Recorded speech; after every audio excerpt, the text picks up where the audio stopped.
actually something that I've incorporated into my daily life. I've started doing some paint by number paintings. I've worked with some mixed media, painted some real eggs, made them into ornaments, tried my hand lately at some polymer clay and jewelry and some faux stained glass at the moment.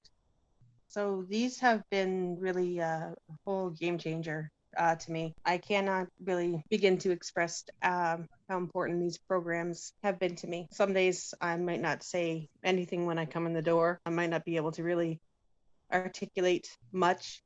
I put a lot of focus on what I'm doing. Other days I might give someone else some ideas. Like I like to observe what I'm doing, what's going on, and I can just chatter away. When I came to the first program, I think it was a pot painting, and I left with just this kind of sense of belonging. And then we talked about like how things had affected us, and I knew like I was going to be okay, that it was okay like to mourn like who I was in the past, and that it was okay to accept like this new person who I was, and that she was going to be okay, and that there was new people that was going to accept her, and like they're going to love who this person had turned out to be as well.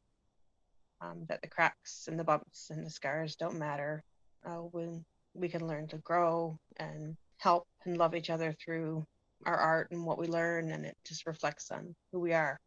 And like our new selves sometimes need more patience, and sometimes others are more patient with us than we are with ourselves, and are more forgiving. And I'm learning that to be more patient with myself. And it's okay, like that I can't do what I used to find easy. Like we had one program, it was like doing a pressed flowers piece, and that was the hardest thing I'd ever done.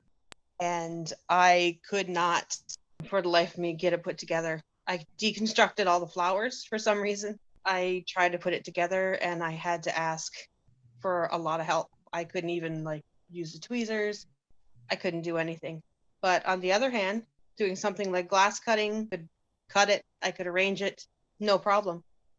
These kind of programs are really essential for me. They're my therapy. They're a kind of an outlet, and they're a way for me to be able to engage with other people and to connect and to be able to like learn more about people and to just be able to encourage each other. Feels like a big cocoon. I don't remember who it was, but I had followed someone on Instagram, and they were talking about the masks that were on display through different brain injury associations. And I thought, I want to get involved with somewhere that's going to do this, and I want to be able to do my own. And when I walked in the first time I ever was in the office and I had seen them, it just, I just read them all, and I don't know, part of me, it just broke, and I realized that, this is place where I should have been for 7 years instead of just a year and a half. Glass by far was the most fun experience I've had. I took my mom with me.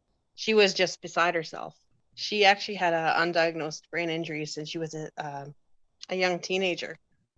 And we never realized it. She noticed like a lot of similarities of what I was going through, but she'd experienced a lot of things that I've experienced. And we noticed the similarities in this. But this was my second time working with glass, and it was just as enjoyable as the first time. And the idea just formed in my head and sprung to life on the glass. And from growing up in Newfoundland, we hear all about like the ocean and the icebergs. And when I looked at the piece of glass we were working on, it just looked like a piece of ice, like a giant ice cube. And then there were some opal pieces, and it reminded me of how the ice looks when the sun hits it at sunset. And so we made a iceberg with some seals playing around it. So it was just a little fishing piece that sits proudly on my side table there. So I got the idea. My aunt's mother-in-law, wonderful Ukrainian lady from Manitoba, she had sent us when we were younger these ornaments in the mail. They were made from eggshells. She had carved them out and used various things and made them into just some Christmas tree ornaments. She had also sent, when I visited her at West one time, she had given me a painted Ukrainian Easter egg. So I had thought this year I would, for family and friends, make some painted Christmas ornaments. So I very carefully carved out the side of a raw egg. Many eggs were sacrificed in the making of this. Very tediously, just carved out the side of an egg, emptied it out, cleaned out the egg, removed anything on the inside, painted the inside of the egg, painted the outside of the egg, added materials and everything else once that was dry, used some miniature figurines and various other things, and made an ornament that would be sealed and could be hung on the Christmas tree. I made probably about 24 of these, distributed them to co-workers and friends